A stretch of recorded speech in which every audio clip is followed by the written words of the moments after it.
So Brad, do you want to get started and just talk a No, little bit about how you feel like your skills in emergency medicine have led to kind of global emergency care and HC hosted and your rights to school?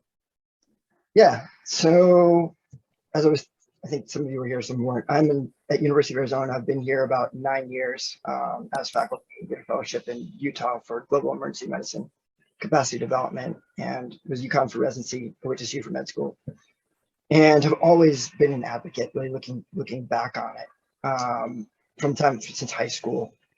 And it's always been an independent mindset that if I weren't doing anything else, I'd want to be flying fast planes in the Air Force, but I've never been very good at keeping my mouth shut about stuff that didn't work or when people weren't making sense. So emergency medicine, I found myself in. And I'll talk about the different organizations maybe in another set of questions, but really for me, being able to find a place for the passion in a way that I can make sure that I maintain integrity and feel like I'm adding to whatever we're working on, whether it's started with environmental work and then global health capacity development, and then with COVID and all that was going on, the shenanigans in our hospitals, and the fact that we as healthcare workers have just simply been commodified, and it was glaringly true that we could find a voice and then create an infrastructure and actually develop an organization that would deliver services, and then trying to figure out a model, a financial model to be able to make that go forward.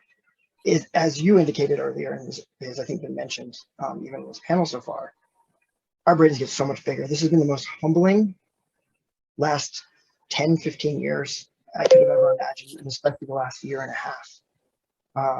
And I feel like our ability to lead teams, to check our egos at the door so we can have our students and residents and our nurses and respiratory therapists really feel like they're seen, heard, and appreciated and enabled to do their jobs on our team, really translates into a lot of the advocacy as well as the entrepreneurship. And I've been taking entrepreneurship courses and work with an accelerator incubator at U of A, and it just reinforces how well positioned we are. And I'm glad to see that there are others who are finding their stride. And Heather, honestly, that you're helping people find the direction for that passion to make an impact in our communities. Yeah, thanks for that. Yeah, so I'm Heather, emergency medicine, lifestyle medicine, integrative nutrition coach, and founder of Global Emergency Care. I think one of the things when I was thinking about what I wanted to talk about today, and obviously Brad and I are very informal and we don't have a presentation and we're just here to chat with you guys, but was just, I've constantly put my hand up for things like all the time, like just over the years. And a handful of years ago, I was thinking to myself, like, what am I going to do with all of these pieces of me that I may or may not be using? And then I started thinking about how really, like in my life, what I've always just wanted was to make an impact. And that's why I went into emergency medicine, because whether someone, as we all know, has a perceived emergency or an actual emergency, like we are making an impact on each one of those people. And I thought back on global emergency care and kind of everything I learned in trying to put together a nonprofit in another country and teach and organize volunteers and organize fundraising and marketing and figuring out kind of Brad and I and Stacy and Chamberlain and Mark Vizanzo, like what our strengths were in terms of working with each other. And so for me, the kind of natural next step was to take those other parts of me, the health coaching and nutrition work, kind of passion about helping people figure out how their brains are working around health instead of just stamping something onto them that they should be doing, was trying to take those same skills that I took out of emergency medicine and I learned in my nonprofit and put it into a business model. And so for me, I think that in terms of entrepreneurship, we're kind of perfect for this in emergency medicine because we're nimble and we're agile and we can think on our feet and we're good at leading teams and we're efficient. And I think for me, the reason why my company Holist, we had a 7-figure revenue in 2020 was because we have done everything always automated, because as an emergency physician, I don't want to do the same thing twice. I don't want to say the same thing twice. I don't want to do the same thing twice. And so I built automation and efficiency into the whole process, from marketing and sales to the actual programs. And then I built teams around that, so that now I have marketing team and a sales team, and the coaches who work for me are doing all the actual coaching at this point. So again, trying to think from the beginning, if you're coming up with a new idea of like, how can you touch it once? How can you work really hard on something and then never have to do it again, right? How can you create a model that's going to duplicate itself without necessarily needing your time?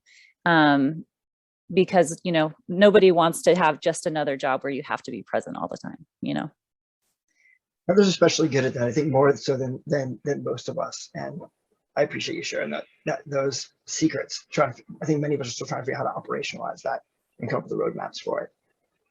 Yeah. John, I want to make sure we get you to introduce yourself. I'm excited you're here, because I was mad I was going to miss yours. Because I think the Medicare and federal payers scares everybody away, especially after lunch. The material is very, very dry, but it's very.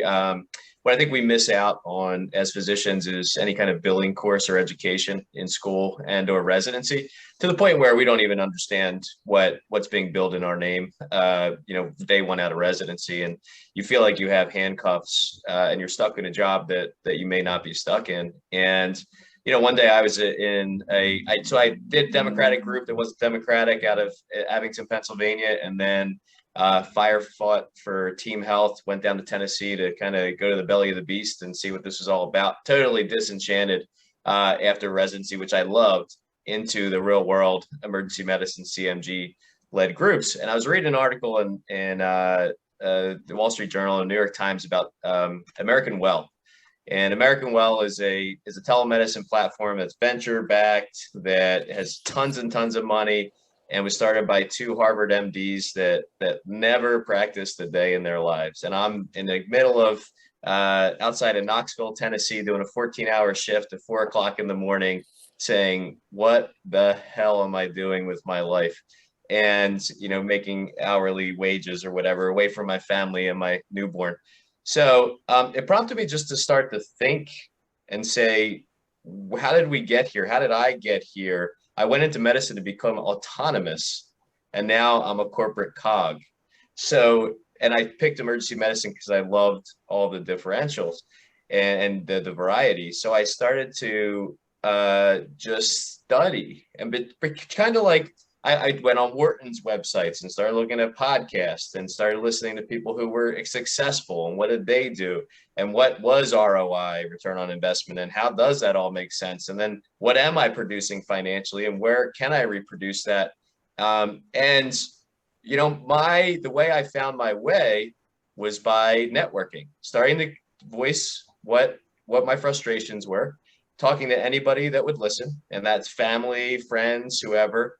What can I do? Starting to think, all right, can I do telemedicine? Does telemedicine work? Where are the pain points? And then after talking a lot, I started to listen, and not listen to people, listen to the market, because the market dictates what the supply and demand is. It's not determined by what you want it to be. It's determined by what it is. And in America, like one day I was in the ER and I'm just seeing, granny on the stretcher after granny on the stretcher coming through this nursing home that was just poorly run, and said, what the heck can I do about this? So I started digging, and it was an uphill climb. But what happened around 2015 and beyond is Medicare started saying we need to recruit more primary care physicians for these highly chronically comorbid individuals and keep them out of the hospital. So they started reimbursing for things like phone calls, things like your MA who's doing work behind the scenes through a program called chronic care management, which if you're interested in this space, I highly recommend you start reading about CCM. And Then in 17, they expanded, and then they started doing all these value-based initiatives and then giving you all different lanes. So they basically monetized all the back office stuff and work we do behind the scenes, all the telephone calls, the family conversations. And they created a different pathway. You didn't have to be a government, a Medicare Advantage company. You didn't have to be a healthcare system that's large. You had to build an infrastructure. So I took that model, studied the heck out of it, and then back designed financially what it would produce, what it would take to get up and running, and eventually just went down, how do I become a recipient of Medicare directly? Set up my own MPI, set up my own PTAN, did all that stuff that's not hard, not expensive. It's just finding the right resources. And then I said, well, now I got to find patients. So where are the pain points? I found pain points in not skilled nursing facilities, but non-skilled nursing facilities. So these personal care homes are coming up, they're blowing up all over the place, right? These people have like 10 chronic comorbidities. They have no system around them that actually delivers care, keeps them out of the hospital. We developed a model that has on-site primary care, has off-hour we've been doing telehealth since 2015, even though we didn't get paid for it, because it just makes sense to lay eyes on somebody. We have care coordinators, and then we added psych. So it's really, we have a comprehensive care program, and what it's done, and it's physician-led, it's physician-operated, we're all colleagues, it's transparent billing. We have docs on service that could say, what do I get paid? What do I bill? Here you go. We have a bonus structure that's completely transparent. We are going to pass the, almost getting close to the 10-figure mark on revenue, and because the market exists, and this market doesn't just exist because, I did something tricky and figured this out. There's any secret sauce. There's the blueprints out there. Like if you live in an area for a physician that's trapped in emergency medicine, if they just look around their landscape and say, hey, where are the old folks homes here? And what's the care like? And what's the payer mix? And just approach some of them and say, hey, is it good? Is it bad? Most of them have a really bad service model. You have Dr. Smith, who covers his office, comes in there one day a week for 4 hours and sees 30 patients and doesn't address all their needs. And they're the sickest of the sick. Medicare pays for the sickest of the sick. Medicare pays for you to take time. It's tough when you don't. It's where I do think emergency physicians and physicians in general, what kind of bars them from entrepreneurship is their risk aversion, right? We're all inherently risk averse, and getting past that risk aversion, that financial risk aversion, is tough. But I did it part-time and then was able to scale it. And Medicare with supplement is a great payer because it is predictable. And and I'm happy to answer any questions, but Medicare puts their fee-for-service model out every year.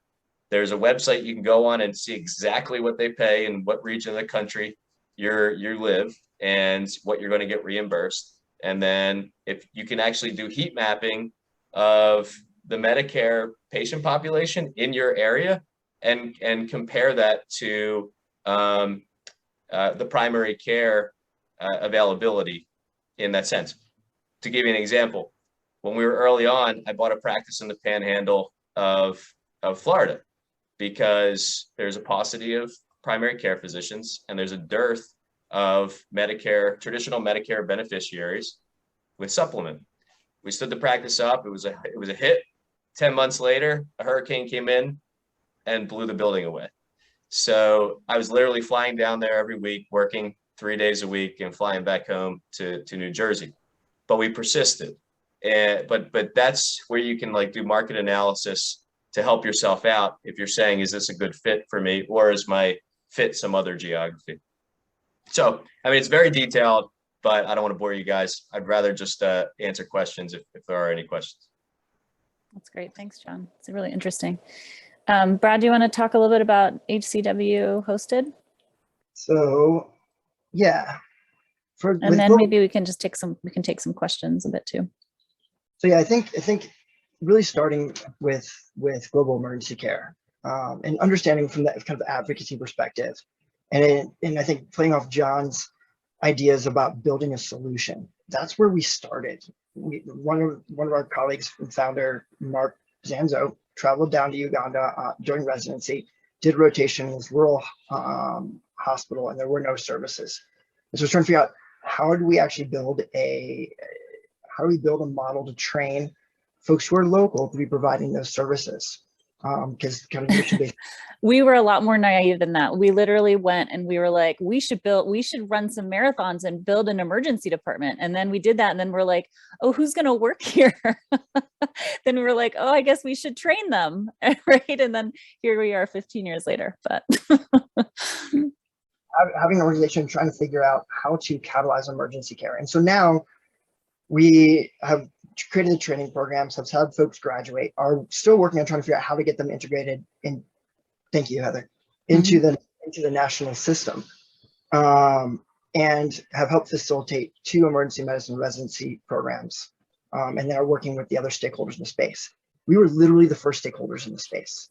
No one knew what emergency care was really on the front end, or what it could look like.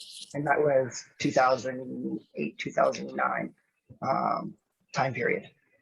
And so over the last decade or so, we now find ourselves working with, or working alongside, large NGOs, but our main stakeholders have really been the universities, and really having our Ugandan staff and the Ugandan desires and stated needs be what drive our organization as a behavior, with hopefully a sunset being that we're really not so much needed to be a catalyst or a provider, but much more of a group of technical experts who can provide the technical guidance for potentially how to grow the model throughout the rest of the rural area. And so, at least for me, it's been hugely empowering to help get a country's system going. And I don't want to overstate what our role was. We were catalysts and advisors. But when COVID came around, and I was watching the slow-moving train wreck, literally coming from China to Italy to New York and to us in Arizona, my concerns that were being voiced to my department literally fell on deaf ears and actually got laughed at in a faculty meeting. And so our work with Global Emergency Care really drove home to me that I always need to have working groups that are well beyond College of Medicine, working with our social scientists and working throughout the university and within the community, because nothing happens just in one silo. And so I did what I usually do. I went back and talked to the folks who I've collaborated with on other projects, and we essentially put together a almost like a think tank of, okay, what are the solutions that we could build? And so, sorry, what? I was just saying hi to Natalie. Welcome. So we ended up building a group of medical anthropologists, physicians, public health, psychologists, and then like head of our local chamber of commerce and some other communities. And we essentially built housing options. We built psychologic first aid options, and then other services for healthcare workers. And as you can imagine, when I was beating on the drum in my own house of medicine, or within Banner, with the company I work for, it wasn't very welcome, and because they didn't have a canned solution, and we hadn't incorporated as an organization at that point. So got slapped on the wrist, and we changed tack, and we ended up creating more community-based solutions and working with the community and recruiting nurses, docs, residents, students, anybody who is looking for kind of safe haven. I literally lived in Airbnb for 4 months to make sure that I didn't bring COVID home to my family. And during this period of time, I ended up writing a New York Times op-ed that, I mean, honestly, don't anybody write a New York Times op-ed unless you have a whole infrastructure to deal with the attention, fallout, spotlight, all that, especially if it's in a time of crisis. But it allowed us to really help evolve the conversation to the point where we got into much more of the community advocacy bringing attention to the fact that the corporate employers were not addressing this and what was going to happen to our workspace. And it has happened. We were able to highlight the voices of the workforce who were really scared to speak up. And on the advocacy side, we ended up having some of even our housekeeping staff be willing to speak up with silhouetted interviews with voice modulation for the news. And it really helped evolve the conversations and some of the actions. And then we started working with an accelerator because we need to figure out a model to actually make this revenue neutral. I said after HCW hosted, I would never start another nonprofit, and we totally freaking did. And we need to incubate a social venture. And really what the whole process of working with direct service delivery taught us is it's not scalable as service delivery unless you find a payer. Number two, the real value of what we developed was an understanding from a cross-disciplinary lens that will allow us to help build the data and analytics to then link how we're doing and our families are doing, because our unit of analysis are our families, as well as how our teams are doing on the front line, be able to link that to turnover, which is obviously hugely expensive. I have a whole presentation I was going to give on it, but it's in the booth if anyone wants to look at it. To then patient outcomes. And the problem is there's been no organization that's linked that yet. Heather, if you link on the advocacy, if you go to advocacy, yeah, that'll help get into some advocacy pieces. So we're right now in the middle of a pivot. My colleagues are all over the country. We have folks in tech. We have folks who are in health systems development. We have folks who literally just love to play in Medicare databases and nerd out because they're economists. And I'm still trying to figure out how to understand what they're actually saying, right? Like we have all these different pieces. And we're at this pivot point where we need to find the right partners, organizations who want to work together on creating the data sets and dashboards that will allow for two things. One, real-time decision-making, whether it be, do we need to send our beds back or not? Like, I don't know about you all, but when we sent our beds back in July, August, actually, no, it was in March of this past year. There's a total failure of imagination for what would happen with regard to there not being enough beds for the patients we were still having come in, or all the secondary delayed care that was going to hit with high acuity, our emergency departments. But they'd already sent the beds back to wherever they rented them from, right? So to be able to actually create the tools allow for real-time management in our clinical spaces that's informed by how we are doing in a very authentic way is a total paradigm change.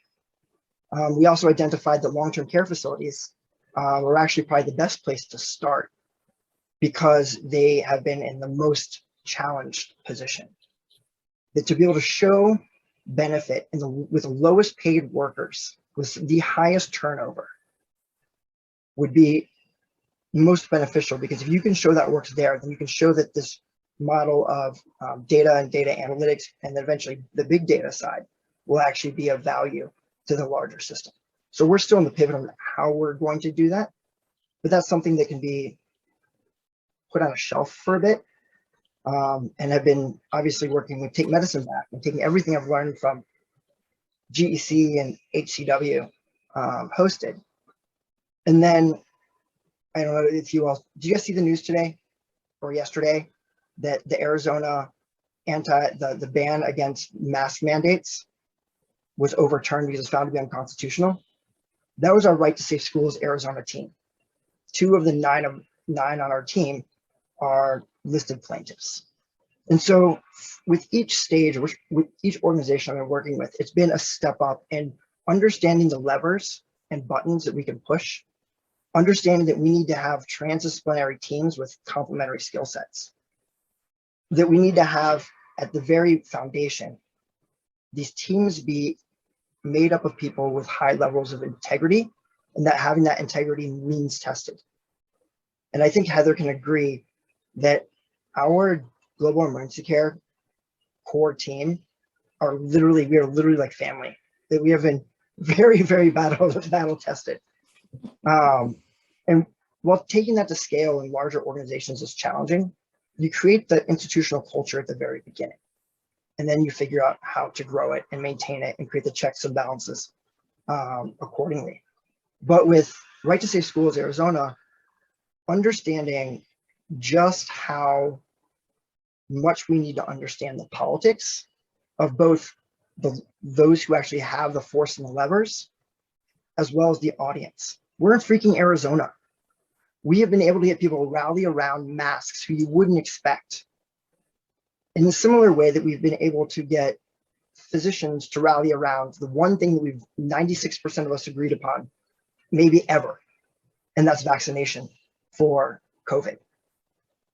And it's really about understanding your audience and elevating your audience's voice and what they value, figuring out what the area of the overlapping Venn diagrams are for priorities and things that people care about, and focusing on those wins. And then making sure that we're not self-promoting, but we're promoting the folks who actually have put a lot of social capital on the line. So we've created toolkits. And if you, Heather, I guess I can pull up let me pull up my screen real quick. And this directly moves into the whole idea around here. Where is the screen sharing? There we go.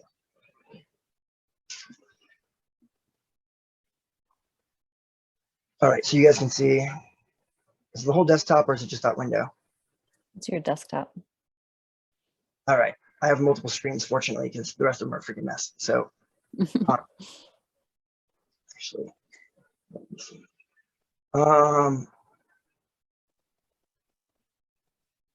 There we go, that's fine.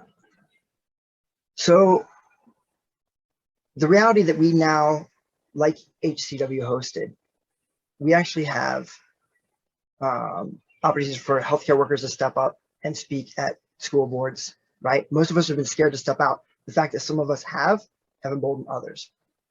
Being able to build our Facebook and Twitter groups that then allow for each school district to be able to have their own and for leaders to kind of step up and start organizing.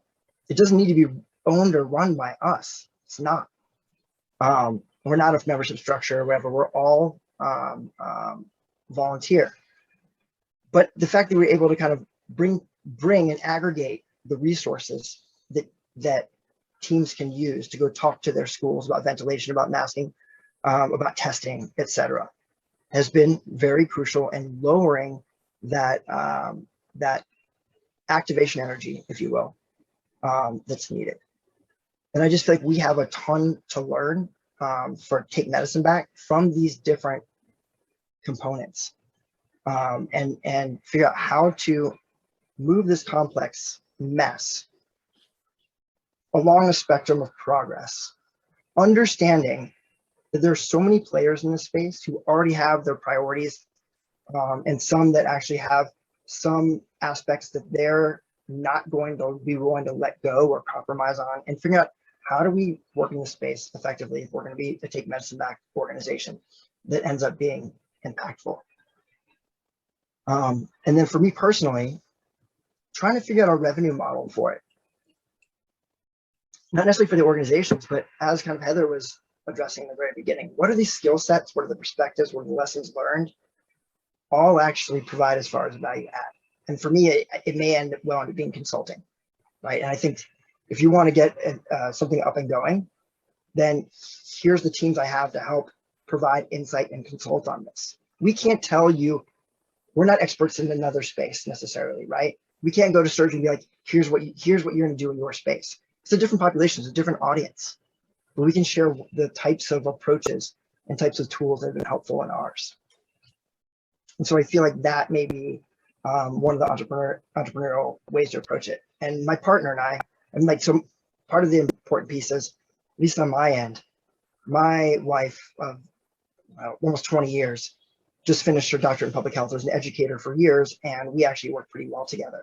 And so really creating that lifestyle design that allows for it. And Mitch is kind of an extreme example, living in his tiny house.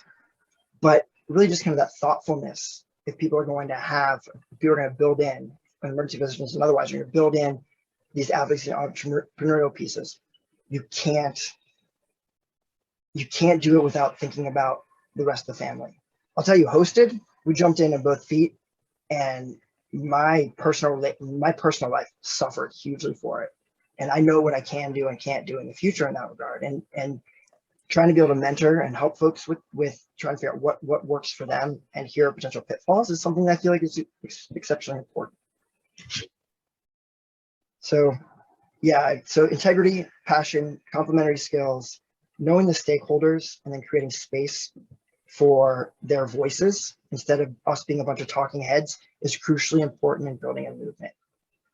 And then, yeah, learning the levers and buttons and being willing to be taught. And I think as John or Jay aptly pointed out, it's really about educating yourself and then listening and trying to figure out what might work and what might not. And then you have to create the opportunities, the entrepreneurship piece, to test your ideas and assumptions. And Heather can probably speak to this a lot, having built a whole business from scratch in that sense. Yeah, first off, any questions for Brad or for Jay from any of you guys listening? And then I can talk a little bit about the Holist model too.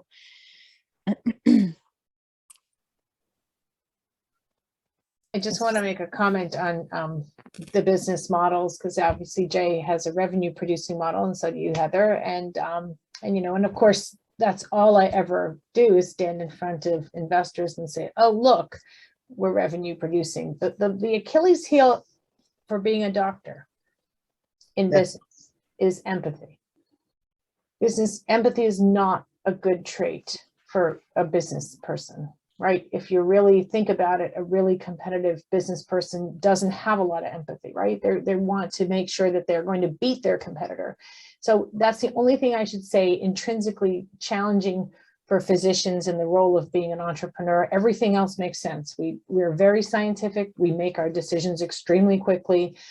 Even if they're bad decisions, you choose the one that's less bad. We're not people who generally sit and think. But so entrepreneurship, and we're organized, we're team players. I mean, absolutely, right? Nothing is better than a surgical team or a team of doctors, right? We're like an F1 racing team, right? We know how to work together. But the empathy piece can be problematic in a boardroom in the sense that it's not necessarily bad for a good business model.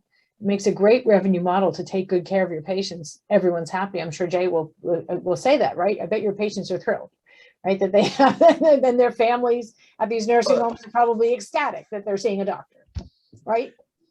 To some regard, I mean, I think I can see where you're going with that, but I would argue that the empathy is actually a positive thing, and I'll tell you why. That's what I was going to say. Well, for medicine, I mean, that's what I was going to say. For making it successful in healthcare, yes, and that's why all these. As a business owner, yeah. As a business owner with 50 employees, and our turnover rate is 10%.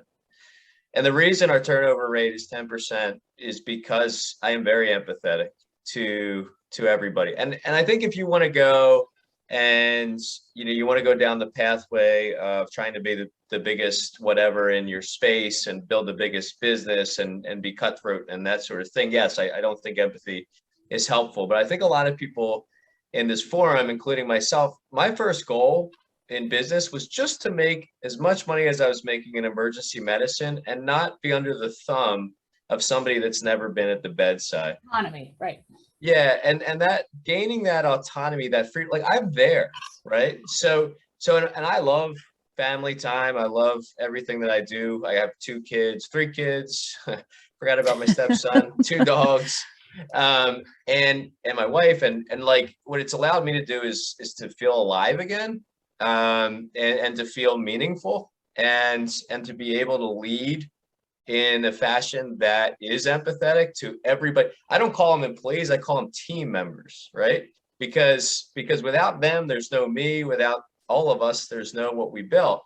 And that's what creates an organization that pays fair wages, that gives females 12 weeks of pregnancy leave because they should be with their kids, and makes you a preferred employer in a sense. And it doesn't mean, because look, I'm happy if everything stops now, I won, right?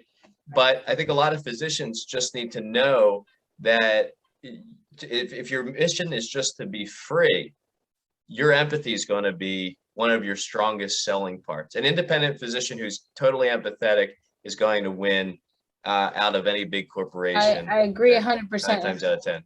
And that's my only thought, was that's why the business model isn't successful in these corporate models, because they don't understand medicine is empathetic, right? It's the success of medicine, both financially and for the patient, generally. Well, they also take advantage of physician empathy. That's their whole model, right? Because they blind everybody, they blind everybody to reality. They say, hey, they're never going to miss a shift. They're going to do what's right by the patient, and we're going to pocket the money. And that's why that model needs to be flushed down the toilet and completely disrupted. But that's so another topic. I'll add a little bit more on the idea of empathy. So I'm not, my company's not directly in healthcare, right? We're doing coaching around food and mindset work, mostly around health change. But it's still in the same kind of category of what you're talking about with empathy, right? But for me, taking that out of it, I think actually that everyone on my team leads with their empathy, whether that is the marketing people, or it's the sales people, or it's the coaches, or if it's me being kind of the face of the organization. And people come to us because they feel that. And over the last 4 years of like following along and seeing us grow, they see the consistency in the way that we respond to everyone, whether they're a client or not. And that includes like leading our sales with empathy, right? If something's not correct for them, then we're not going to offer it to them, right? Like we're not just trying to like sell stuff. And I think that has been a huge bonus for us as a company, especially in 2020 when everyone just needed someone to love them. So that's what I would say about that. Any other questions for Brad or Jay? I just want to add to that. Yeah. That empathy and compassion and humility actually is what leads to strong partnerships that are based on integrity. When you're talking about long-term business development, how did this whole conference come together, right? How do I find my different worlds intercolliding and connecting? And it's because they get built around integrity and ideas and people who are thinking in forward-thinking ways. The malignant people who try to make it just about them, they get squeezed out, fortunately. They may have caused a mess on the front end, but I feel like if we start really focusing on the values-driven capacity development locally, globally, et cetera, then we can actually ensure that we're able to either counterbalance the folks who will try and take a disproportionate voice or weight, or ensure they're not in our spaces. And we are known before anything else for the integrity of our work. Because if you don't have a quality product and you don't have integrity, then what do you have? You might have a short-term sales pitch that will get short-term funding, but that ends up being a fool's errand in the long run, and you end up with egg on your face. I agree, and I think the other thing, a couple of things you gotta think about when you're trying to start something like this. Don't be afraid to fail. Don't be afraid to fail, right? And take many chances. And failure is how you learn. And I can't tell you how many times I failed. Rely on a coach or a group of coaches. I think coaches are really important to lift you up when days kind of stink and you're saying, am I ever going to get there? But know that you're valued, and the mission is it's a special one that only a few people, a small percentage in the country, really are educated enough to lead, and that there's value in your NPI number. So everybody talking about funding and trying to get money and do all that stuff. There's a lot of ways for doctors to get funded at very low interest rates through the SBA and other places, because we are such a low risk individual from a funding perspective. So my pitch, for somebody that's trying to start is, if you need money, there is access to it where you don't have to go looking for non-traditional lenders that might charge more or want a piece of your action. But you're the value add to anything clinical. So if you're going to go down a clinical model, you can start generating revenue when you start seeing your first patient. So, you know, I think from a small business perspective, there's a lot of opportunity for anybody to free themselves in their particular market, and using all the qualities of a physician: empathy, you know, high level of education, organization, and the ability to execute. Everybody's pretty much in this room has the tool set to be a business owner, right? Not necessarily you want to be a large scale entrepreneur, but a business owner.